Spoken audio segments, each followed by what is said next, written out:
शिवाजी महाराजांचा जन्म झाला तो काळ सामान्य नव्हता. चौकोपासून आदिलशाही, निजामशाही, मुघलशाही अशा परकीय सत्तांचा जुलूम चालला होता. रयत स्वतःच्याच मातीत गुलाम बनली होती. अशा अंधार युगात जिजाऊंच्या पोटी एक वाघ जन्माला, ज्याने गुलामीचे पाश सोडण्याचे स्वप्न पाहिले. वयाच्या 11-15 वर्षी रायरेश्वराच्या मंदिरात आपल्या सवंगड्यांचं रक्ताचा अभिषेक करून महाराजांनी हिंदवी स्वराज्याची शपथ घेतली.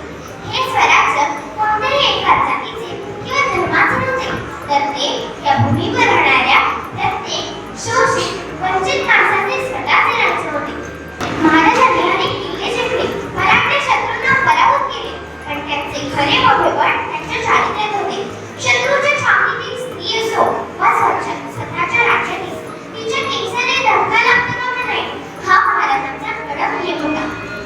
महाराजांनी